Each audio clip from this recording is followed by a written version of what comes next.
Two of Hallmark's Christmas movies in week 3 reminded me of some other famous stories or movies. A Carol for Two, for example. It was a bit of a spin on Cyrano de Bergerac, with a few classic Christmas songs thrown in the mix for some musical fun. It's a story about two men, one of whom really wants to ask out the beautiful Violet, played by Gina Claire Mason, but he's a bit immature, which is putting it mildly. So he asks his cousin to help him out by getting to know her and, well, basically sharing with him everything he finds out about her. And of course, it's the cousin who ends up falling for her. What could possibly go wrong with that? Our holiday story reminded me a little bit of one of my favorite movies, You've Got Mail. Here we have two people, Nell and Dave, played by Nikki DeLoach and Warren Christie, who meet on a train and something magic happens between them. But they get separated, and later when they get back home, they wind up working together through email and by phone, and they can't stand each other. The catch here is they have no idea that they're one and the same. I'll also give a little synopsis of Tales of Christmas and a Holiday Mismatch. As you can see, we've got a lot to talk about, so let's dive right in and get to it. Hi, I'm Stephanie, and this is the Magical Movie Club, where I love to talk about Hallmark and great American Christmas movies. Today I thought I'd start with A Carol for Two. The movie opens with Gina Claire Mason's character Violet in the middle of singing Joy to the World, surrounded by a small-town community of friends and her father, saying goodbye to her as she's just been cast in an upcoming Broadway show. My daughter is going to Broadway! In New York, we meet Alex, played by Jordan Litz. He's singing the very same song at a small venue called Fiore's,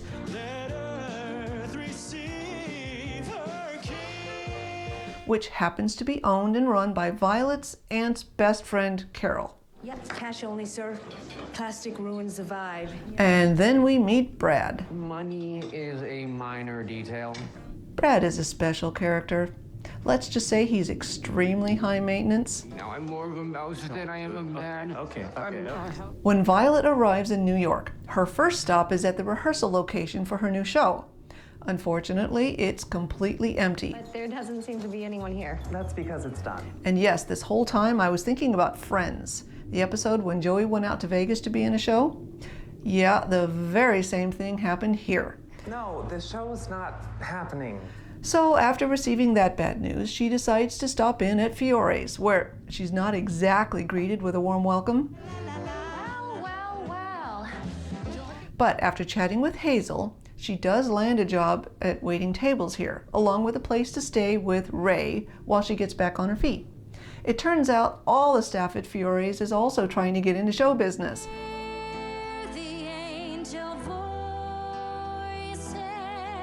And particularly, they want a shot at the stage on Christmas Eve when a big talent scout will be watching them. So no, they're not thrilled with Violet showing up now. Family friend of Hazel's. She gets to sing on her second day. So let's get back over to Alex and Brad. It turns out they're cousins, and against his own better judgment, Alex does what he can to look after him, which includes letting his dear, unemployed mooch of a cousin live with him. We're out of conditioner! Again! I just have to tell you, there were so many clips I could choose from to show you just how awful Brad was in this movie. It was very difficult to choose just one. It's hard to get any writing done when my work desk is doubling as your underwear drawer. But I digress. This next scene, though, is where we set the stage, for the rest of the movie. Actually, two important things happen here. One is that creepy Brad sees Violet on stage and asks Alex to help him by getting to know Violet for him. If you help me, it could get me out of your place faster. Not happening. But also, after Violet finished her performance, Hazel surprised everyone by announcing that she, meaning Violet, would be performing in a duet with Alex on Christmas Eve. I mean, Hazel said she was going to give me a good slot, but I just figured it would be somewhere around then. The significance of this being that now Alex and Violet will be forced to work together for the duration of the movie. And now he has an excuse to get to know her better, for Brad's sake.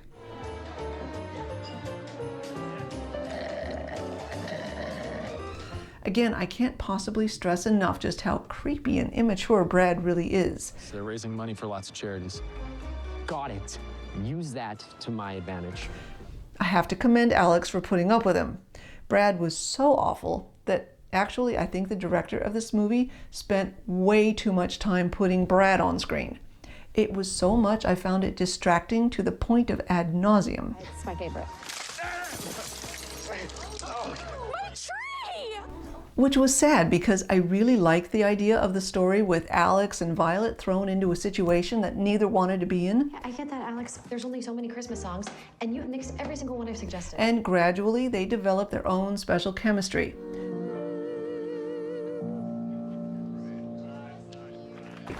But while Brad was still trying to woo her, Alex would never act on his feelings. Never been more sure of anyone's chances than the day I first saw you sing. Now that doesn't mean he didn't still try to be a really good friend to her. Like, take this Yule log for instance. This scene reminded me again of Friends, when Chandler fell for Joey's girlfriend Kathy. Here, Alex was falling for Violet, and he bought her a special Yule log because she had mentioned it was something her father used to make for her every year. You got me a Yule log. But of course, Brad took credit for it, even though he was completely clueless throughout the whole movie. Fortunately, Violet was smart enough to figure out that Brad was not right for her either. I just don't know if he's my guy. Although I couldn't even justify calling him a great guy the way Violet did just here. He's a great guy, Alex. Brad really ruined a potentially decent movie. You were feeding him information about me? It was his idea. He wasn't sweet or lovable. He wasn't loyal. He was self-absorbed, extremely cocky, and sometimes even disgusting. So even though Alex and Violet did have some decent chemistry, and they may never have met if Violet's show hadn't been canceled, and I even enjoyed listening to the Christmas music, Round yon virgin. I can't bring myself to rate this one any higher than, let's say, a 3 1/4. I mean, seriously, Brad's character, which had the most room for growth, didn't really change all that much. He did get a job where he could finally save enough money to pay back some of his debt, but on the inside, he was exactly the same at the end of the movie. It's all there. You don't have to count it. Okay, here. And honestly, I didn't want to watch a movie about him. So while I might have it on in the background the next time it airs, I'm not so blown away by it by any stretch of the imagination. It's not like it sounds. No, I think it's actually a lot worse than it sounds. Speaking of imagination, let's talk a little bit about Holiday Mismatch. I say this because while this movie does involve a love story, the main characters are not the couple who fall in love. This one focuses more on the antics of their crazy mothers. Now, that was imaginative. It starts with Barbara. She's newly retired and decorating her home for Christmas. It's very elegant, very crisp and clean, and she's carefully checking off a to-do list as she goes. In a brief conversation with her husband, we learn that to keep herself occupied this season, she's volunteered for the Christmas committee at the Chamber of Commerce. Our first meeting is this morning. Sounds like a good time. Sounds decent enough, right? Well, she hasn't met Kath yet. Her first surprise is actually finding the door locked when she arrives for the first meeting. The meeting started at 9. After pacing the floor for about 10 minutes, Kath comes bopping along around the corner like being late is perfectly normal. Barb. Hi, I'm Kath. Her second faux pas is calling Barbara Barb. And while I don't like to admit it, I can relate a little bit more to Barbara than Kath. Yeah, see, I feel the same way when someone who doesn't know me calls me Steph. My friends and family call me that, but it's a little awkward if we've never met. Well, it happens. Anyway, Barbara also puts her foot in her mouth when she mentions that she didn't get the memo about the ugly sweaters. Ugly. And then Kath hands her the receipts from last year to put together the annual budget. I've never met anyone who keeps their business receipts in an actual shoebox. Yeah, they are the complete opposites. Yolanda recruited her, although I don't know why, because I think we're doing a great job. But Well, the real heart of the story involves their grown children. Barbara is convinced her son is lonely. But you know what? I've got a staple gun and a dream. And Kath is busy perusing the Merry Matchmaker app, Merry Matchmaker allows friends and families to play matchmaker. waiting for her daughter to come pick her up. You got a match? And I couldn't help but notice that the children are the complete opposites of their own mothers as well. He's so handsome, and he's funny, and he owns his own business, and he's a Scorpio. So the children agree to meet up, and they come up with a scheme of their own. I have a crazy idea. In an attempt to keep their mothers from meddling any further, they agree to pretend to be a couple until Christmas. Seems foolproof, right? Okay. Yeah? Yeah, let's fake date.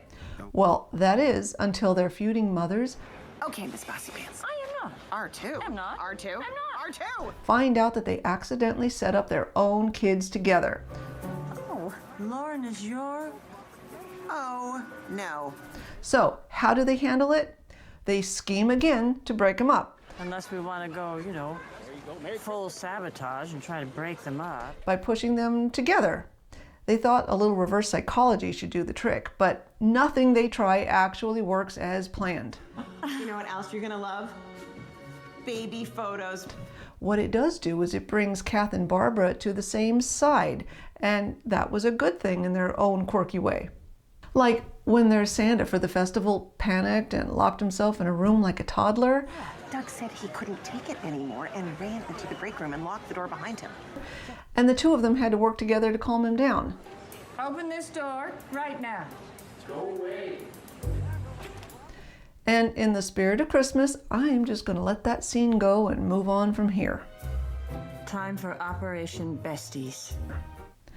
The two ladies were relentless, and the scheming got even worse when Barbara hears, secondhand mind you, about the kids pretending. He is just pretending to date Lauren to get you off of his back. Only she misunderstands even more and continues to meddle.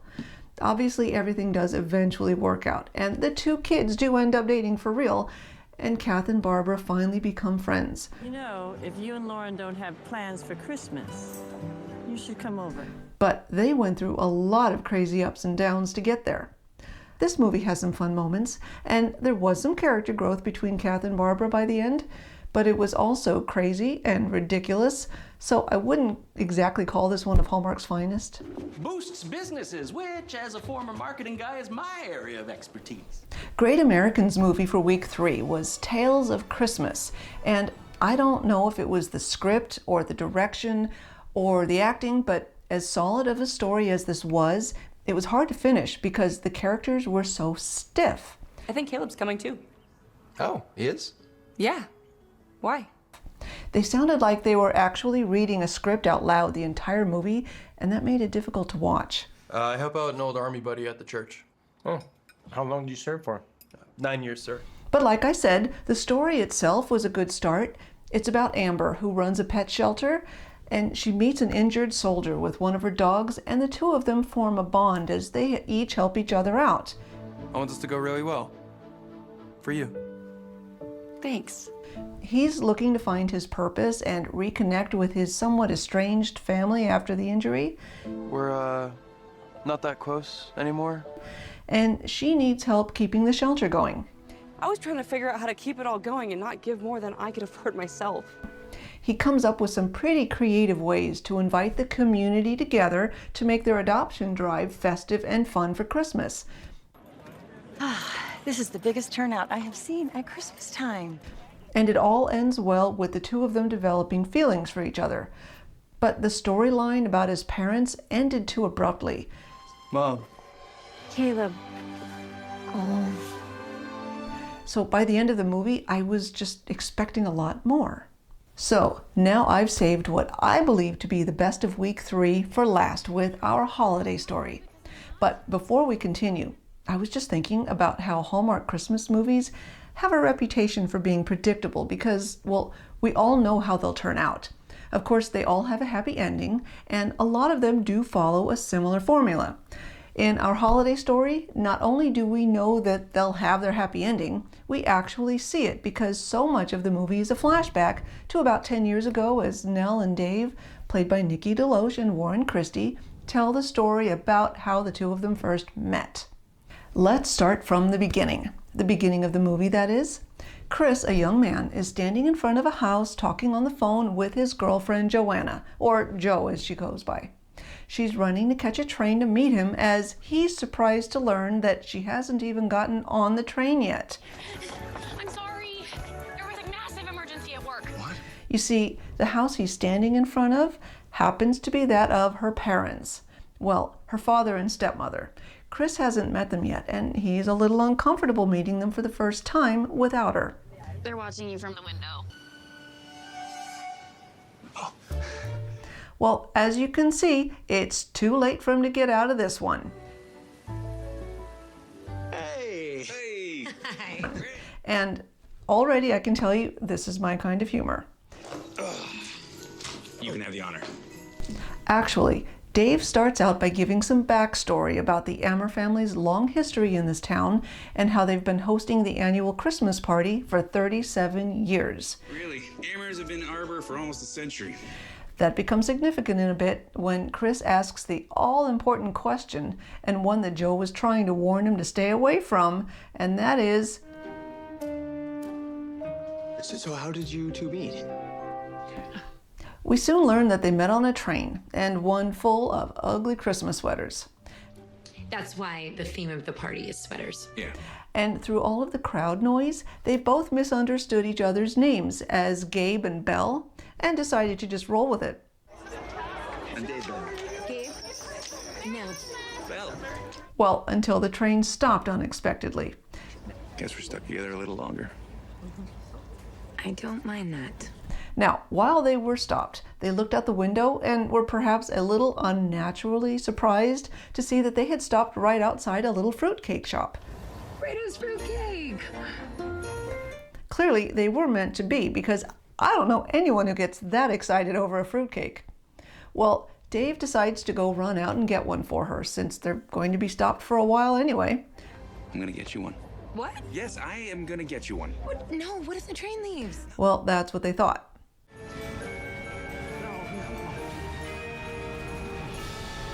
So, how did they find each other again?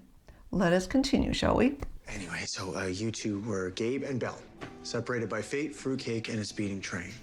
Dave makes it home and tells his then teenage daughter about meeting Belle on the train and how it was love at first sight. So what do you know about Belle? Well, her eyes sparkle when she laughs. Meanwhile, Nell is back to work at the Arbor Town Controller, and chatting with her best friend, learns that the town's Christmas festival has been approved. As the new town comptroller, it is my job to inform you that Arbor can't afford it. Yes, this is the same Ammer Christmas festival that Dave was talking about earlier.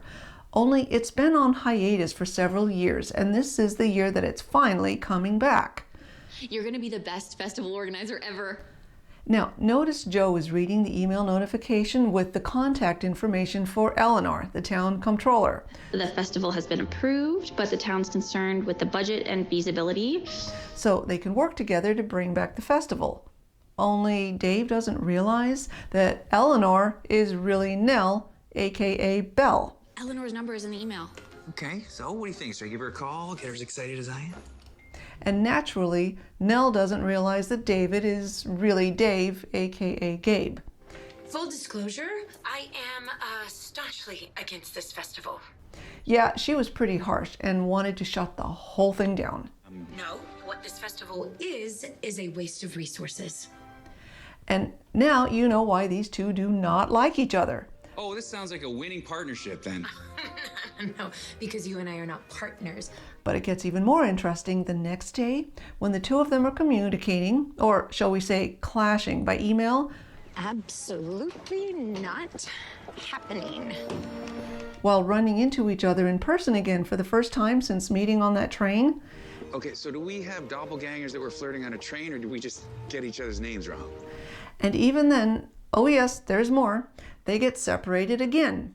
It doesn't help that Dave loses things, like his phone all the time, and Jo's phone dies all the time. Hello? Hello? So that's why Dave left Nell for a moment to go find Jo to see what she was calling about. Will you wait for me? I'll be right back. I've waited this long. What is a little longer? and through a series of additional mishaps, Dave and Nell lose each other again.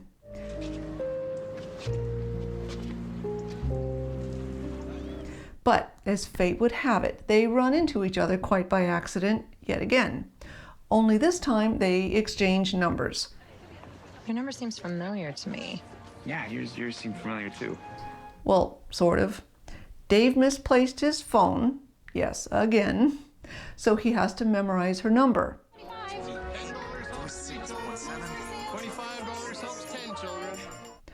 Obviously, that didn't go well. And then Nell trips and shatters her phone and loses his number too. Please, please, please, please.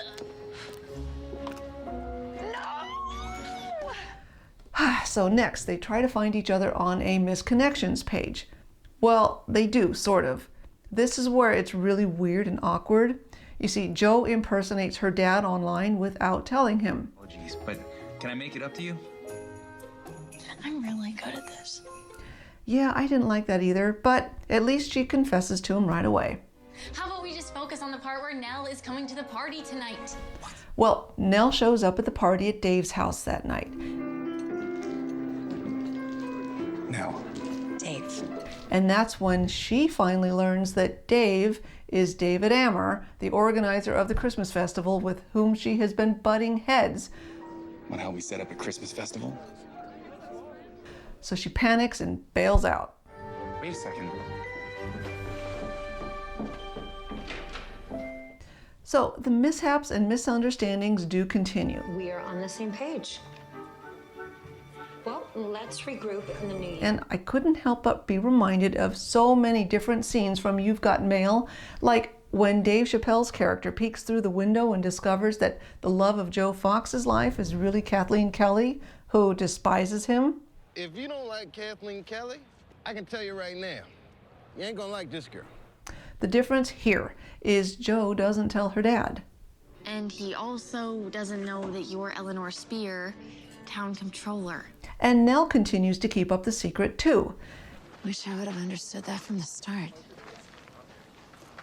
She actually tries to bring it up on one occasion, and this is the reaction she got. Because I think she gets pleasure out of sucking the joy out of things. But like all good secrets, the truth always manages to come out, and when they least expect it. And to think that I almost stood in his way. I almost killed Christmas. Obviously, she did not kill Christmas. After all, fast forward 10 years and they're happily married. This is a great example of how opposites who attract can, in fact, truly complement each other. I really enjoyed seeing the impact they had on one another and the character growth that they experienced together. Nell, for example, was analytical, logical, frugal, and only enjoyed Christmas in small doses. I don't hate Christmas. I don't hate Christmas. And she admitted she never felt a sense of belonging anywhere. Dave, on the other hand, lacked self-confidence. First time doing it without Gramps. Bound to be a few speed bumps. It took him how many years to bring back the Christmas festival after his dad died because he was afraid he couldn't pull it off as well? And what about the chair he was working on for 15 years? Santa's chair. Gotta get it right. Yeah, but it also needs to be done. Yeah. But once he met Nell, he found the motivation and the inspiration to finish what he started and to continue his family's tradition. And Nell had the most character development of all. She not only embraced the meaning of this Christmas festival, she was enthusiastic about them every year after that. You do? A summer festival. It's gonna be a sweet. The movie was, in my opinion, a little slow in some places, but overall it was a beautiful story and just the right amount of fun. And while I didn't really talk about it, all throughout the movie, Jo and her boyfriend Chris also had some challenges of their own. So I'd say for me, this movie was a solid 4. So I know I'm running a little behind, but in the next video, we'll be talking about the movies that premiered in week 4. Those include Trivia at St. Nick's, 'Tis the Season to be Irish with Fiona Gubelman, and Santa Tell Me with Aaron Krakow and Daniel Lissing. And for all the Hardys out there like me, I sincerely hope that this one is a good one, bringing those two back together. Great American Christmas also aired a new one in week 4 with Jill Wagner and Jesse Hutch called Christmas Under the Northern Lights. Until then, and as always, thank you so much for being a part of the Magical Movie Club. If you like this too and want to see more, please let me know by hitting the like button and subscribe to the channel. Also, as usual, I'll include links to the preview videos and the movie pages below if you're interested in seeing more about the movies we talked about today. I look forward to being back here next week, or hopefully sooner, to chat more about our favorite Hallmark and Great American Christmas movies. Oh, the show! The show! I can't see! Ow! Ow, where are you?